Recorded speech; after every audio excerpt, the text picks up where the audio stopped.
약간 우습기도 하고 블랙 코미디 희비극식이라면 민주당은 되게 누아르.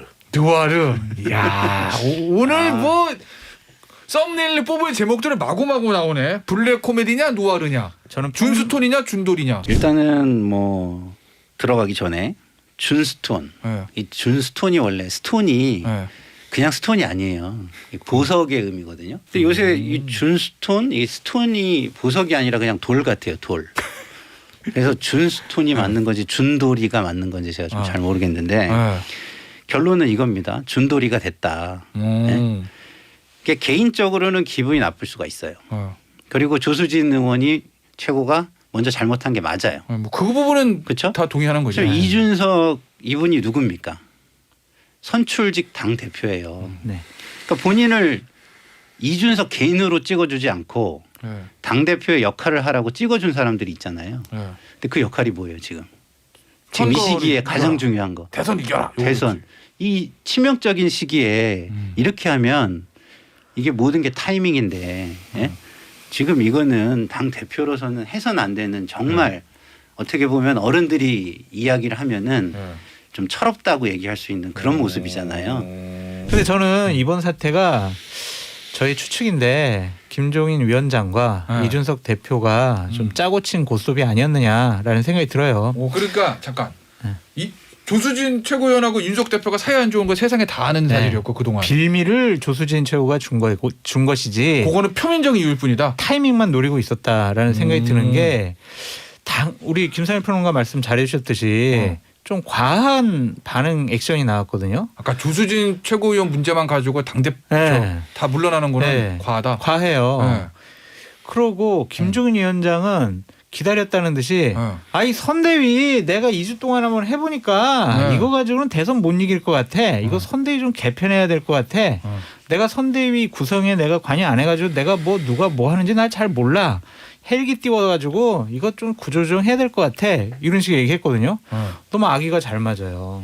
이거는 짜고 친 거다. 그러면 이준석 대표가 요건 내가 다 들어먹을 테니까 김종인 총괄위원장에 정리 한번 해주십시오. 그렇게 되게 이타적인 캐릭터인지는 제가 약간 잘 모르겠고 거기다가 이제 그러면 이제 홍준표 대표가 계속 이준석 후보한테 대표한테 힘을 실어준 것도 그럼 그것까지 큰 그림 그건 조금 말이 안 되는 것 같고 근데 이런 건 있겠죠. 김종인 위원장 입장에서는 떡 본 김에 제사 지내는. 그거는 분명히 이제 있을 것이고 하지만 이런 식으로 대표직 사퇴까지 뭐 이렇게 의논 그건 아닌 것 같아요. 대표 사퇴는 아니고 선대위원장만 물러나는 거죠. 자, 이게 연출된 거라고 한다면 뭐 대단한 연출력이죠. 근데 저도 그래서 의심 가는 부분은 있는데 뭐요? 예를 들어 지금 김건희 그 배우자 이슈가 굉장히 크잖아요. 그래서 배우자 이슈를 좀 이목을 돌리기 위해서 딴 쪽으로 이렇게 돌리기 위해서 터트린 거 아닌가 이런 오해는 좀 받을 수 있는 거긴 하는데 이슈는 이슈를 덮는다. 네. 근데 이제 권력을 한 사람이 이렇게 가져갈 수 있게 이 주변을 정리해주기 위해서 기획했다 야사인데. 야사. 이런 거 좋아요. 문재인 대통령께서 사실은 기자분들 조남을 잘 기억을 못 하시잖아요. 그래서 한동안 그 이미지를 개선하기 위해서 옆에 따라다니는 보좌관이 옆에서 한 50m 전방에서 누가 나타나면 저기 걸어오는 분은 누굽니다. 이렇게 얘기를 해줬어요.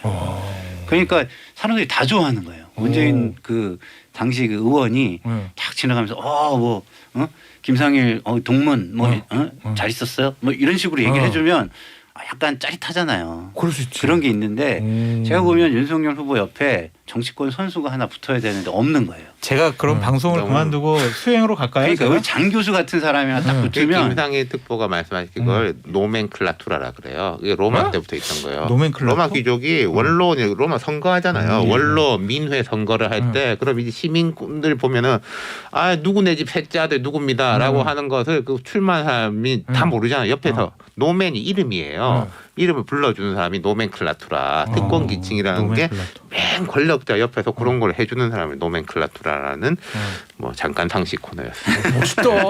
멋있어 보여요. 김태현의 정치쇼.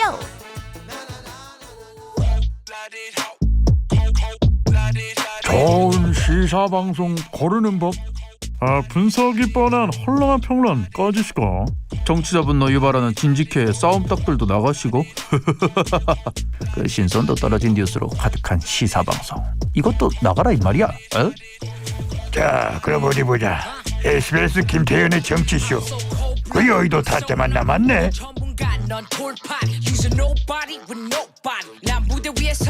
수요일 2부 김태현의 정신쇼 원탑 시그니처 코너 탑 오브 탑 해주세요. 원탑 1등.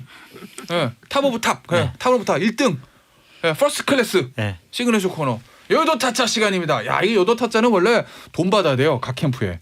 우리가 컨설팅 공짜로 해주니까. 감사합니다. 예, 그런데 오늘 저희가 특별히 한 분 더 모셔가지고요. 1시간입니다. 저희 못 믿어요?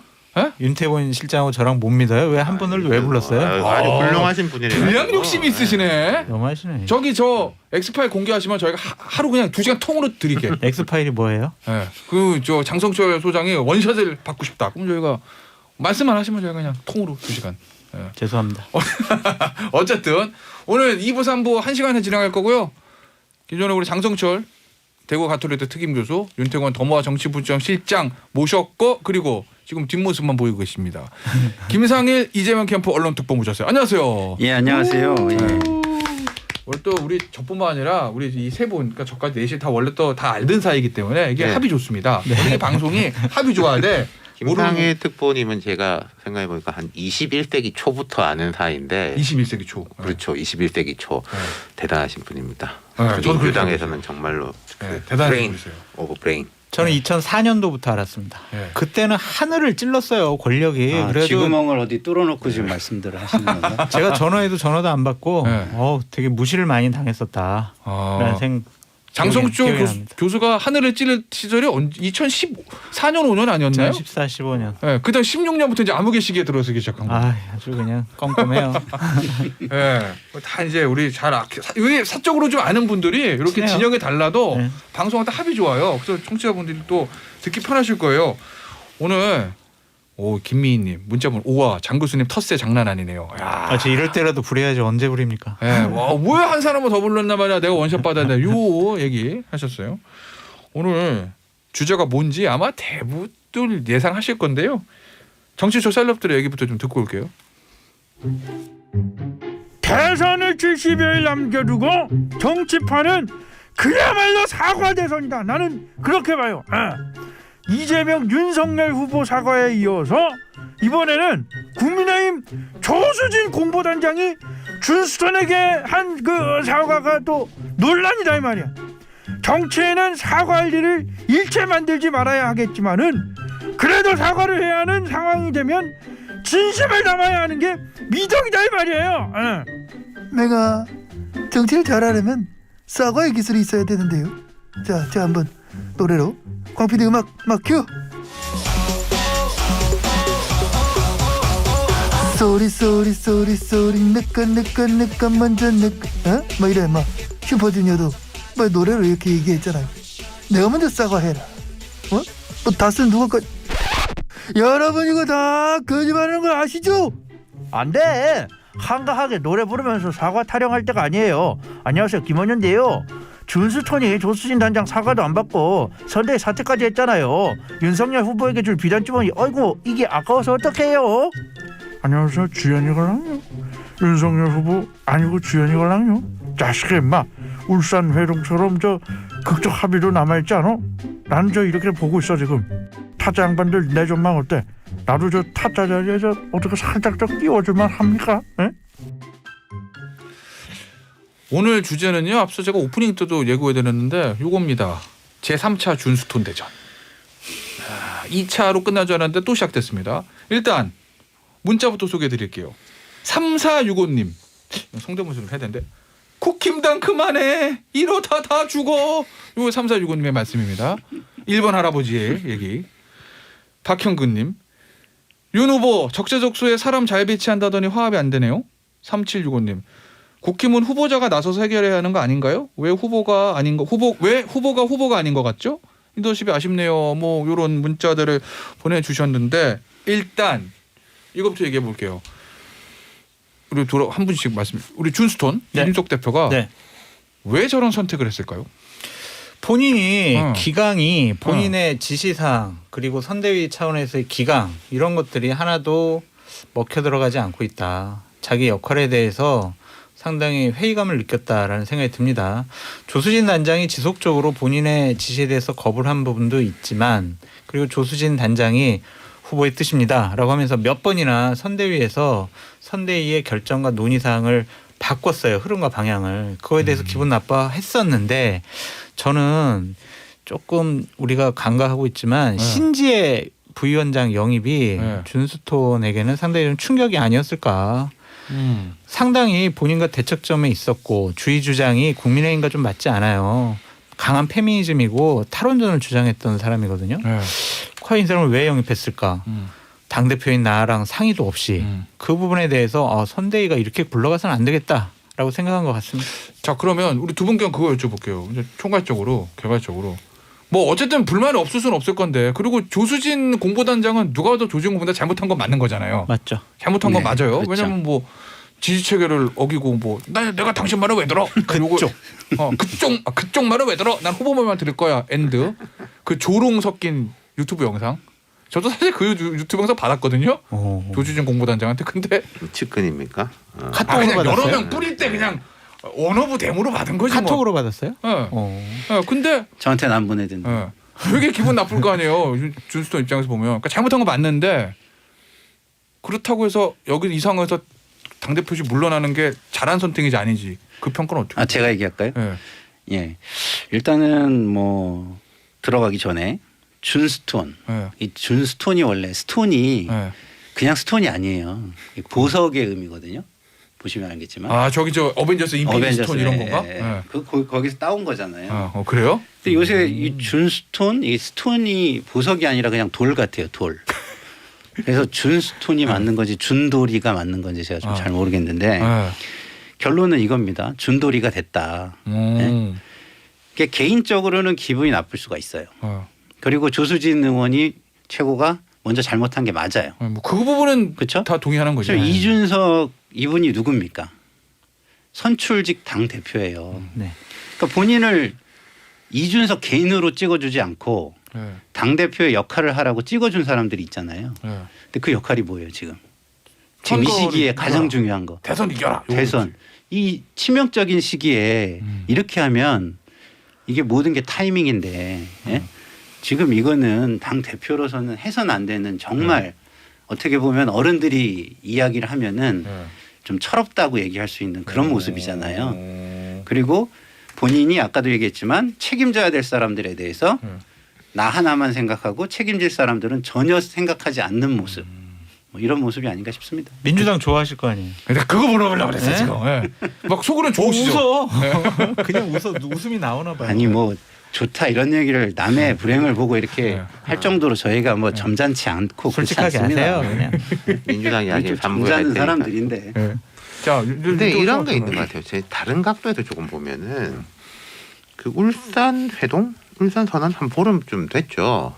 제가 그 이후에 이준석 후보의 포지셔닝을 보면 제가 고개를 약간 갸웃거린 게 있었어요. 뭐냐면은 자 김종인 총괄 선대위원장의 그럼 상임 선대위원장이 이제 이준석, 김병준, 그다음 뭐 쭉 밑에 이제 다른 이제 직역별 총괄 본부장들이 있는 거지 않습니까? 그럼 그때 이준석 대표가 그걸 딱 받아가지고 나 상임 선대위원장 열심히 하겠다라고 하면은 김종인 총괄 선대위원장하고 호흡을 맞춰가지고 이렇게 쭉쭉 했으면은 그 이른바 뭐 핵관이라고 하는 그 어떤 부류의 사람들에 대해서 충분히 제어를 할 수 있는 권위와 능력이 있을 건데 그때 자기가 나는 뭐 홍보 미디어 홍보 총괄 본부장으로 빠지겠다. 이름은 상임 선대위원장이지만 실제 일은 이렇게 하겠다라면서 빠져버렸단 말이에요.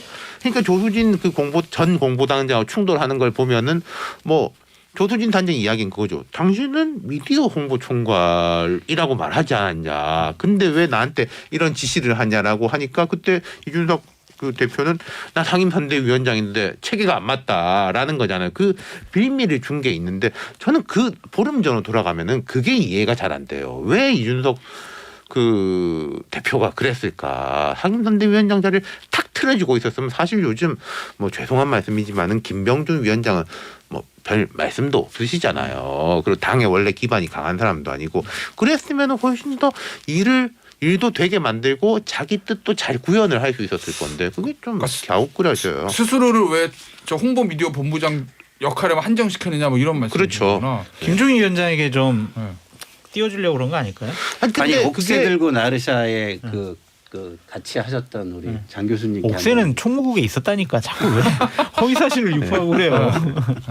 근데 저는 이번 사태가 저희 추측인데 김종인 위원장과 이준석 대표가 좀 짜고 친 고스톱이 아니었느냐라는 생각이 들어요. 그러니까 잠깐 이 조수진 최고위원하고 윤석 대표가 사이 안 좋은 거 세상에 다 아는 사실이었고 그동안 빌미를 조수진 최고가 준 것이지. 그거는 표면적인 이유일 뿐이다. 타이밍만 노리고 있었다라는 생각이 드는 게 우리 김상일 평론가 말씀 잘해주셨듯이 좀 과한 반응 액션이 나왔거든요. 아까 조수진 최고위원 문제만 가지고 당대표 다 물러나는 거는 과하다. 과해요. 그러고 김종인 위원장은 기다렸다는 듯이 아이 선대위 내가 2주 동안 한번 해보니까 이거 가지고는 대선 못 이길 것 같아. 이거 선대위 좀 개편해야 될 것 같아. 내가 선대위 구성에 내가 관여 안 해가지고 내가 뭐 누가 뭐 하는지 날 잘 몰라. 헬기 띄워가지고 이것 좀 구조조정해야 될 것 같아. 이런 식의 얘기했거든요. 너무 아기가 잘 맞아요. 이거는 짜고 친 거다. 그러면 이준석 대표가 요건 내가 다 들어먹을 테니까 김종인 총괄위원장에 정리 한번 해주십시오. 그렇게 되게 이타적인 캐릭터인지는 제가 약간 잘 모르겠고 거기다가 이제 그러면 이제 홍준표 대표가 계속 이준석 후보한테 대표한테 힘을 실어준 것도 그럼 그것까지 큰 그림 그건 조금 말이 안 되는 것 같고 근데 이런 건 있겠죠. 김종인 위원장 입장에서는 떡 본 김에 제사 지내는. 그거는 분명히 이제 있을 것이고 하지만 이런 식으로 대표직 사퇴까지 뭐 이렇게 의논 그건 아닌 것 같아요. 대표 사퇴는 아니고 선대위원장만 물러나는 거예요. 자, 이게 연출된 거라고 한다면 뭐 대단한 연출력이죠. 근데 저도 그래서 의심 가는 부분은 있는데 뭐요? 예를 들어 지금 김건희 그 배우자 이슈가 굉장히 크잖아요. 그래서 배우자 이슈를 좀 이목을 돌리기 위해서 딴 쪽으로 이렇게 돌리기 위해서 터트린 거 아닌가 이런 오해는 좀 받을 수 있는 거긴 하는데 이슈는 이슈를 덮는다. 네. 근데 이제 권력을 한 사람이 이렇게 가져갈 수 있게 이 주변을 정리해주기 위해서 기획했다. 이거는 정말 만약에 진짜라면 대단한 준스톤이죠. 준스톤. 여기 이제 두 분이 이제 저보다 선배님들이고 한데 이제 우리가 정치라는 게 빙산의 일각이라 그러지 않습니까? 위에 보이는 거하고 아래에 보이는 게 다르잖아요. 예컨대 지금 선거 같으면은 위에 보이는 이제 후보 간의 공방과 정책 발표와 일정 이게 있는 거고 계속 안에서 선대위를 둘러싼 뭐 이런 이제 힘겨루기 같은 게 이제 있는 것인데 그런 게 보면 흔히 권력 투쟁이라고 하는데 그럼 그 사람이 진 권력, 그다음 이른바 실력, 말빨. 그다음 네트워크, 뭐 친한 사람 얼마나 많느냐. 그리고 또 핵심적인 게 이제 최고 권력 뭐 후보와의 이제 물리적, 심리적 거리 이런 게 이제 복합적으로 작용을 하는데 그런 걸 하면서 이제 말하자면은 선을 넘지 않는 것들이 있지 않습니까? 그까지는 했지만 판 깨면 안 된다라고 하는데 지금 이제 국민의힘에서 나타난 양상은 왜 내가 이 선을 넘으면 안 되는데 이 선이라는 게 뭐 법으로 정해져 있는 거야? 라고 해버리니까 되게 이제 이 정치 문법에 익숙했던 사람들은 당황스러운 거죠. 이게 옳다 그러다를 떠나가지고 선 넘는데 그 선이 무슨 뭐 법이야? 또 이래버리고. 아니 제가 왜 짜고 쳤다고 말씀을 드리냐면 이준석 대표가 지방을 돌면서 울산에서 윤석열 후보랑 회동을 했잖아요. 거기서 한 방에 정리한 게 뭐예요? 김종인 총괄 선대위원장을 모셔오는 그러한 자락을 다 깔아가지고 만든 거 아니겠습니까? 그러니까 이번에는 김종인 위원장 체제로 완전히 선대위 체제를 구성하기 위한 하나의 술수가 아니었느냐라는 생각이 듭니다. 허은서님, 저 오늘 장 교수의 얘기에 좀 동의하시는 분들 문자가 막 들어와요. 허은서님, 웬일이죠? 네, 그 엑스파일에 이런 얘기 없죠. 준돌이가 준스톤이 되는 이유. 허은서님, 김종인 대본의 준스톤의 연기. 이수영님, 선대위 개편의 빅피처죠. 이참에 선대위 개편합시다 하셨고요. 오성현님, 그러니까 요 허은서님, 이수영님은 앞서 우리 김상일 특보 버전으로는 준스톤 설인 거고 오성현님 준돌이 버전. 네, 준돌이 버전입니다. 오성현님은 준스톤 잘 삐지는 저희 집 아들 같네요. 7946님 뭘 자꾸 정치판에서 어른거리는지 MZ세대 정치를 뭐 자꾸 정치판에서 어른거리는지 그러니까 어른이라고 저 MZ세대 정치를 이해 못하는구만 하셨고요. 김승진님 나이 어리다고 대표를 무시하는 최고위원 말이 되나요? 결국에는 이준석 대표가 준스톤이냐 준돌이냐 요거네요. 그리고 한 가지만 더 말씀드리면요. 이준석 대표가 자기 선대에서 빠지겠다고 했잖아요. 당 대표예요. 당 대표가 빠진 선대위는 이건 있을 수 없는 일이에요. 그러니까 당연히 복귀할 수밖에 없다. 그래요? 그럼요. 당연히 복귀할 수밖에 없어요. 저도 보니까 아까 저 윤태곤 실장 한 얘기처럼 이준석 대표의 최근의 행보를 보면 이 여의도라는 무림에 새로운 초식을 들고 나는 거예요. 아무도 경험해보지 못한 초식. 그렇다고 해도 피해가 너무 큰 거죠. 예를 들어서 이거를 좋게 보지는 못하잖아요. 정리는 됐을지 그래가지고 만약에 정리를 했다고 하더라도 국민 입장에서 이게 좋게 보이겠어요? 네? 좋게 보이진 않죠. 좋게 보이지 않더라도 일단은 선대위 구조 자체를 선거를 치를 수 있는 구조를 짜는 게 더 중요하다고 생각을 했다. 김종인 위원장 얘기는 이준석 대표 성격상 절대 안 돌아올 거다. 돌아올 것도 명분이 있어야 되는데 돌아올 거 보이세요? 그럼 지금 돌아온다고 하겠습니까 지금? 그럼 돌아온다. 김상현 특보는. 저도 돌아올 수밖에 없다고는 생각해요. 왜냐하면 이게 비어 있으면 이게 계속 이슈가 될 거잖아요. 그럼 국민들 입장에서는 좋게 보일 수가 없잖아요. 그렇기 때문에 결국에는 돌아와야 한다 이런 생각이 드는데 모르죠. 정말 그 잘 삐지는 애 준돌이라면 안 돌아오겠죠. 준돌이면 안 들어오는데 준수톤이라면 돌아온다. 그렇죠. 아니 울산 제주도랑 울산 뭐 지방 막 부산 돌아다닐 때 준스톤 했던 얘기가 뭐예요? 내가 뭐 서울 안 올라간다. 나 뭐 미련 없다. 나 안 한다. 막 계속 그랬잖아요. 지금 북한의 전술을 이용하고 있다. 벼랑 끝 전술. 그러면 이제 이런 것 같아요. 아까 제가 말씀드린 게 국민의 입장에서 볼 때 이든 이렇게 된 거고 떡이 생긴 김에 거하게 제사를 지내야 될 거 아닙니까? 어쨌든 선대위는 뭐 누가 주도권을 잡든 말든 간에 일하는 조직으로 가야 된다라는 거는 공감대가 다 형성돼 있는 것 같아요.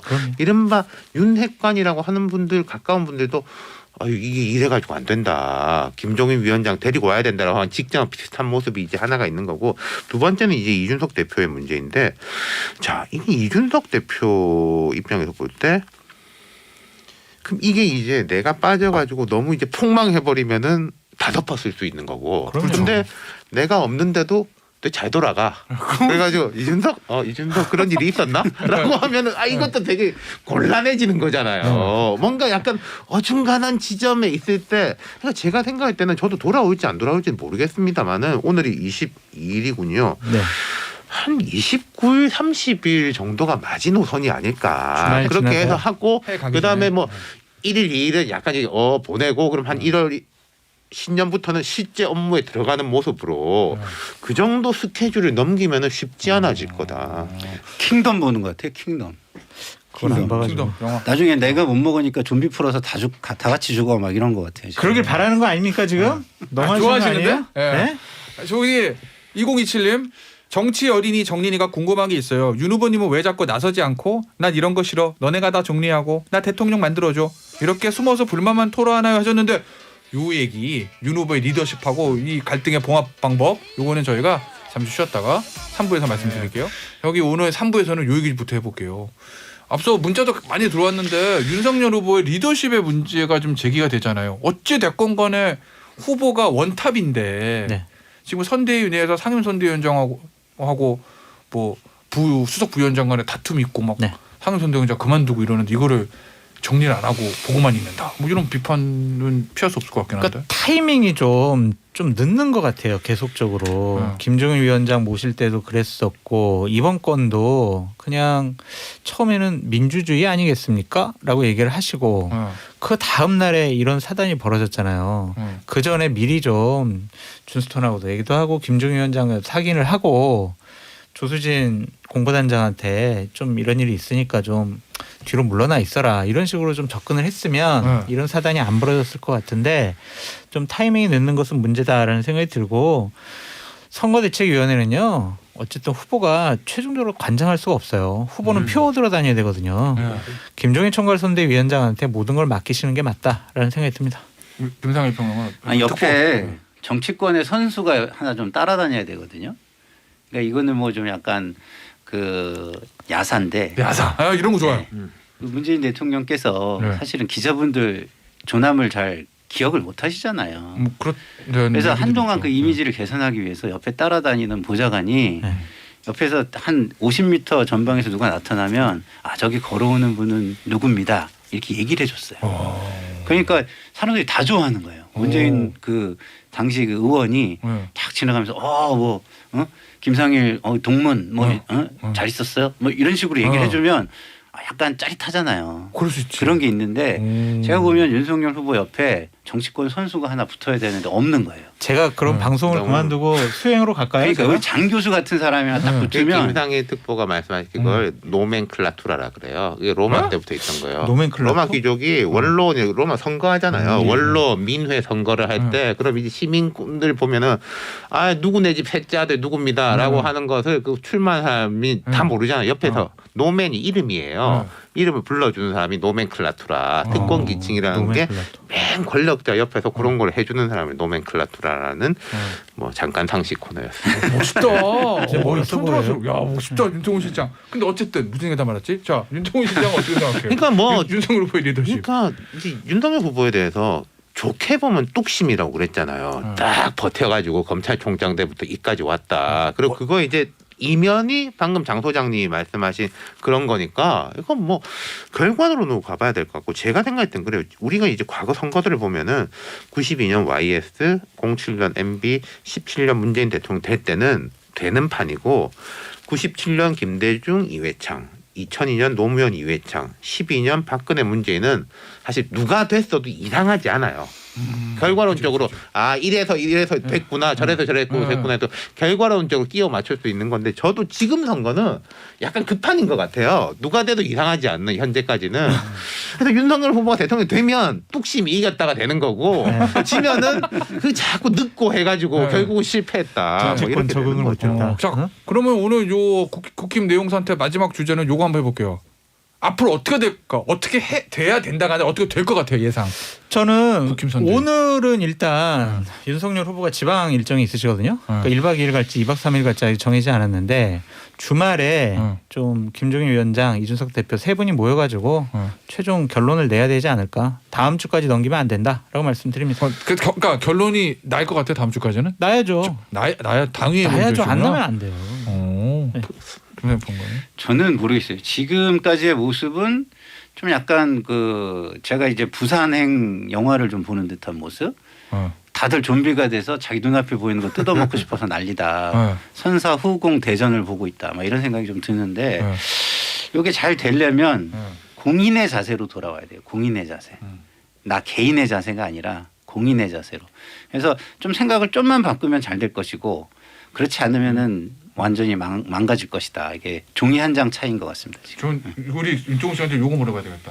그러면 김종인 총괄선대위원장이 정리한다는 거잖아요. 항공모함 같은 선대에 말고 기도원 길 띄운다. 그러면은 본인 위주의 그 총괄선대본부 그걸 이제 별동대처럼 움직이겠다는 건데 그런데 언론 보도를 보면 기존의 윤석열 후보 비서실 사실 비서실 겉으로 드러난 인원은 별로 많지 않은데 아마 소위 말하는 윤핵관이라는 분들이 뭐 비서실이 있어서 실제적으로 있어서 뭐 그런 표현을 하는 건지 모르겠는데 후보 비서실하고 부딪힌다는 저는 거잖아요. 그거는 좀 해결될 것 같아요. 제가 볼 때 한 2주 동안 김종인 위원장이라든지 그 가까이 있는 사람들도 말하자면 조직 진단을 해보고 있는 상태이기 때문에 그 비서실에 있는 실무자 한 보좌관급 팀장 이런 사람들 불만 있는 사람들이 있는데 그 사람들하고 같이 일하면 되는 거거든요. 그 사람들 입장에서도 김종인 위원장의 이 전략 단위에서 뭔가 지침을 내려주길 되게 바라는 사람들이 있기 때문에 오히려 심플하게 되니까. 네, 저는 그 부분은 해결이 될 것 같고 소위 말하는 윤핵관의 문제는요?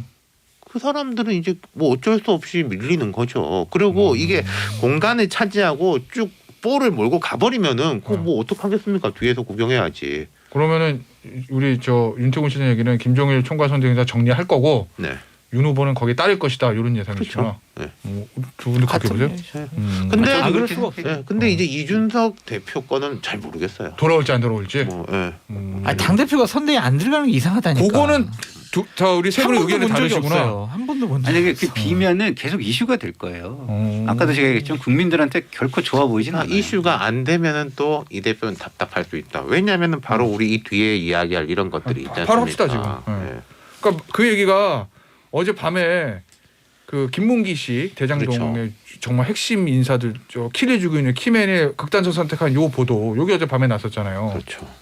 요거는 뭐 어떻게 봐? 이게 우리 저 법조에서 할 얘기긴 한데 그러니까 사건 제가 자체보다 정치적으로 어떤 정치적으로 볼 때 어쨌든 간에 그 이재명 후보와 이제 언론의 관계를 보자면 언론이 계속 물어봤는데 더 이상 답이 나올 것 같지도 않고 해서 조금 중단된 상태잖아요. 또 다른 이슈들로 해가지고 막 넘어가고 있는 거고. 근데 이 건이 다시 터져 나왔고 그리고 처음 있는 일이 아니고 그리고 이제 두 번째 있는 일이고 첫 번째 유동규 씨인가요? 구속된 분 이분 때도 이재명 후보가 이런 이야기를 했어요. 아니 그 뭐 자살약을 먹고 어쩌고 저쩌고 해가지고 국민의힘에서 그거 어떻게 알았냐고. 네.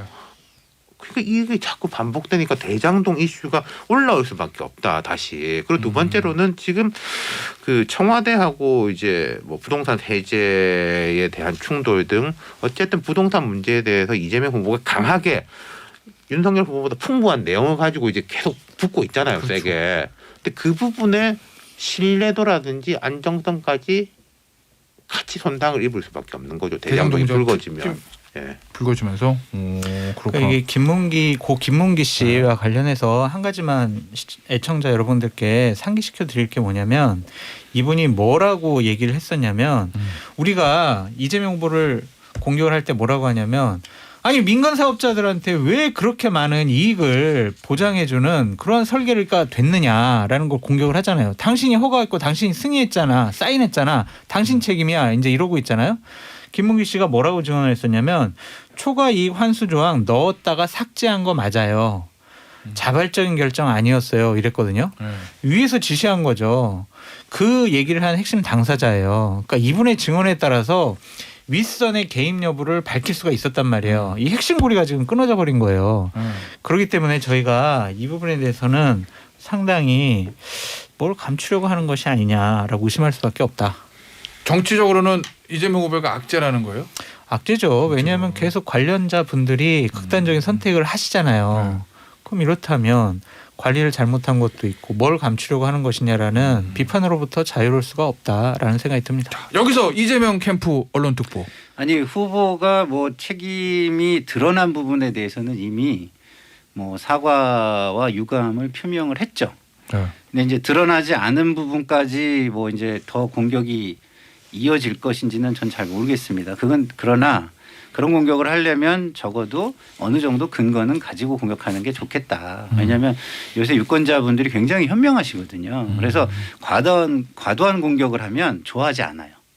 너무 과도하다 이렇게 느끼기 때문에.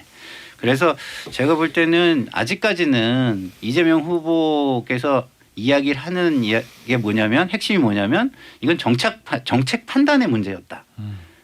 나도 고민을 많이 했고 그렇지만 내가 실수한 건 있을 수 있으나 이거는 정책 판단의 문제였다 이렇게 얘기를 하는 거거든요. 그런데 그렇다고 한다면 정책 판단을 잘못한 건 죄송합니다인 거지 제가 뭐 이렇게 나쁜 의도로 뭘 한 건 한 겁니다 한 거냐 이거에 대해서 공격당할 일은 아닌 거죠. 하나만 좀 말씀을 드릴게요. 이 대장동 사태가 밝혀지고 화천대유가 많은 이익금을 가져갔다는 것이 밝혀지기 전까지 이재명 후보는 항상 이런 식으로 얘기를 했어요. 대장동 개발은 내가 설계했고 진정한 내 행정 최고의 치적이다. 대장동 개발 신화가 이재명은 합니다를 만들었다라고 했거든요. 근데 이렇게 민간사업자 이렇게 많이 가져갔어라고 했더니 말이 바뀌어요. 대장동 개발은 국힘당이 토건 세력과 결탁해서 저지른 최악의 부동산 개발이다. 누가 설계했고 진행했는지 발본색원해야 된다. 이렇게 얘기를 해요. 앞뒤가 안 맞잖아요. 예전에 했던 말과 지금 했던 말이 달라요. 이게 뭐가 맞냐고요. 그러니까 이런 것들에 대해서 저희가 비판 안 할 수가 없어요. 그러니까 이게 어려운 점일 거예요. 07년에 이명박 후보 MB 다스하고 BBK 민주당 얼마나 공격 많이 했습니까? 이제 김상일 특보도 계시지만은. 근데 그때 MB는 로직이 있었어요. 이게 시체적으로 맞냐 안 맞냐를 떠나가지고 다스는 형님 거다. 20년 30년 전부터 우리 형님이 하고 있었는데 왜 나보고 그러냐. BBK 정말 미안하지만 나도 사기당했다. 내 사업 이렇게 잘한 나도 김경준한테 사기당했다는 그 왕좌의 논리 구조. 그러면 이제 그 지지자라든지 당은 그걸 가지고 싸우면 되는데 지금 현재 대장동은 제가 볼 때 민주당이 계속 이게 좀 주춤주춤 거리는 게 장 소장님 말씀하신 그런 지점 때문인 거죠. 이게 논리가 얽혀 있어가지고 심플한 어떤 서사로 정리가 안 되는 거예요. 근데 후보도 잘 몰랐을 수도 있죠 그 당시. 자기가 알았다면서요. 그러니까 몰랐을 수도 있는데 뒤에 이런 앞에 진행되는 것들. 그건 무능력한 거죠. 그러니까 그런 부분에 대해서는 사과와 유감 표명을 했잖아요. 사과 아니라 책임지고 후보를 사퇴하셔야 된다. 이런 생각이 듭니다. 그렇게 하면 윤석열 후보도 마찬가지예요. 근데 이런 것 같아요. 우리가 앞에 이제 국민의힘 이야기 쭉 하다가 이제 민주당 이야기하는데 국민의힘 막 이야기하다 보면 약간 우습기도 하고 블랙 코미디 희비극식이라면 민주당은 되게 누아르. 야 오늘 뭐 썸네일 뽑을 제목들은 마구마구 나오네. 블랙 코미디냐 누아르냐. 저는 준수톤이냐 준돌이냐. 저는 평론하면서 윤태곤 실장님과 같이 평론하는 게 제 인생 최고의 행운입니다. 너무 많은 걸 배울 수 있어요. 그러니까 주윤발 영화가 막 스쳐 지나가네요. 오, 좋다. 저기 오늘 이제 마지막 주제인데 문자가 들어왔어요. 7676님. 모든 것을 제쳐두고 현 시점에서 패널분들 보시기에 정권 교체 될 것 같습니까? 요 질문이거든요. 그 현재 판세를 좀 분석 좀 해줘요. 1분 30초씩 시간이 얼마 없어서. 저는 그저께부터 안 될 수도 있겠다라는 생각이 좀 들었어요. 왜냐하면 지표를 보면 그런데 지지율이 이재명 후보랑 좀 박빙으로 이렇게 가고 있어요. 현실적인 여론조사 지지율이. 두 번째로는 윤석열 후보를 지탱해줬던 가장 강력한 축이 정권교체론인데 이 정권교체론 여론 지지율도 낮아지고 있다. 저번 주 보니까 50이 깨진 게 2번이나 있더라고요. 오늘은 좀 다르게 나왔지만 또 하나는 세부적으로 살펴보면 중도층에서 대략 한 달 전까지만 해도 20% 이상 더 많은 득표를 윤석열 후보가 하고 있었는데 최근에 나온 여론조사를 보니까 한 자리 숫자로 좁혀들었어요. 이거는 상당히 안 좋은 지표들이 윤석열 후보에게 향하고 있다라는 생각이 들어요. 거기에다가 김건희 씨와 관련된 논란, 선대위와 관련된 논란, 야 국민의힘이 정권을 교체할 능력과 자격과 집권할 수 있는 능력이 있느냐라는 회의감이 좀 발생하고 있다라는 생각이 들어서 중도층이 좀 마음을 더 잡는 그런 노력이 필요하다. 절실함과 간절함이 필요하다라는 생각이 듭니다. 김상일 특보는요. 뭐 D-77일인가요? 네. 77일이면은 뭐 정치 시계상으로는 정치 달력상으로는 뭐 2년 이상의 기간입니다 이게. 그래서 많이 지금 나왔죠. 뭐 네. 판단한다는 거는 굉장히 좀 어렵고요. 어디가 대세를 점하고 있지 못하고 그리고 보시겠지만 양쪽 다 그 지지층의 결집과 느슨해짐을 반복하지만 중도층이 넘어오고 있다는 확실한 모습은 안 보이고 있는 거예요. 결국 결정은 중도층에서 일어나는 건데. 그러나 추세만큼은 뭐 우리 장 교수님은 박빙이라고 했지만 박빙이라고 설명하면 안 되고요. 추세는 앞서가고 있어요? 아니 이재명 후보는 상승세, 윤석열 후보는 하락세. 이게 현재의 판세인 것 같습니다. 그래프의 모양이. 네. 저는 반은 동의하고 반은 동의하지 않는 게요. 윤석열 후보가 빠지는 건 맞는데 이재명 후보가 잘 올라오지 못하고 있다. 그게 지금 현 상황인 것 같아요. 근데 그래프 숫자로 보면 그러니까 좁혀지는 거가 있는데 그 자세히 보면 뭐 물론 여론조사 기관마다 다르지만은 이게 이재명 후보가 확 치고 올라오지를 못하는 게 있는 거죠. 그게 중도층에 대한 흡수력이 높지가 않은 것이고 추세는 지금 안 좋은 게 윤석열 후보한테 맞는데 참 뭐 이런 식이에요. 제가 보면은 양쪽이 다 너만 믿는다. 서로 상대만 믿는다. 배우자 터지니까 아들 나와. 거기 이제 어저께 그 국민의힘 그 난리 나니까 또 대장동 확 올라와. 뭐 이런 식이니까 참 안타깝죠. 그러니까 상대가 두려워가지고 내가 열심히 해야 되는데 상대를 보면 이렇게 마음을 놓게 되고 서로 이제 그런 식이니까. 그래도 판세는 지금 어떻게 보는 거예요, 판세? 아니 저는 뭐 오늘 투표한다면은 그래도 윤석열 후보가 조금 앞설 것 같긴 한데 뭐 선거 아까 이제 김상희 특보 말씀하신 것처럼. 선거를 오늘 하는 게 아니지 않습니까? 77일 이후에 하는 거니까 모르는 거죠. 그러니까 윤석열 후보 쪽 입장에서는 이 연말에 끊어야 돼요. 이 흐름을. 그리고 이재명 후보 입장에서도 윤석열이 어쩌냐 저쩌냐가 아니라 이재명 후보의 안정감을 연말 연시 동안 높여가야 되는 거죠. 알겠습니다. 오늘은 윤석열 후보는요. 본인의 그거는 전혀 안 보여요. 저는 되게 안타깝게도. 본인의 모습? 네. 다 주변의 변수로 뭐 이렇게 상승세와 하락세가 결정이 되지 본인이 뭘 이렇게 뭐 보여주거나 이런 게 전혀 없어서 그건 국민들한테 좀 약간 되게 안 좋은 것 같아요. 출발점이 이제 추미애 전 장관의 핍박에 대항하면서 컸기 때문에 아직까지 좀 반사체냐 발광체냐 이 논란이 있는 것 같습니다. 그 오늘 윤태곤 실장의 마지막 그 전략은 현재 각 캠프의 전략은 너만 믿는다.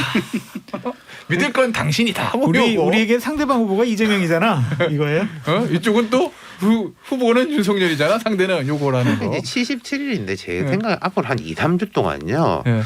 이 양 캠프에 제가 똑같이 드린 말씀인데 자꾸 상대를 보고 마음을 놓지 말고 거울 보고 일해라라고 하고 싶어요. 한 2, 3주 동안은. 오늘 명언 많이 나온다. 진짜 명언이네. 자, 강인규님. 블랙 코미디랑 느와르 중 골라야 하는 유권자는 무슨 죄인가요? 그러게 말입니다. 대신 제가 커피를 드릴게요. 이원규님, 김변 준스톤 출연 안 되나요? 또 자맹할 것 같은데 준스톤이 지난번 금요일날 출연했잖아요. 그렇지 않아도 저희가 섭외 요청 넣었어요. 예. 또요? 예. 오늘 여기까지 저 여조 타짜 쉼없이 1시간 달려봤는데요. 오늘 세 분 장성철 교수, 김상현 특보, 윤태곤 실장. 1시간 동안 너무 고생하셨습니다. 다음 주에 또 뵐게요. 감사합니다. 감사합니다.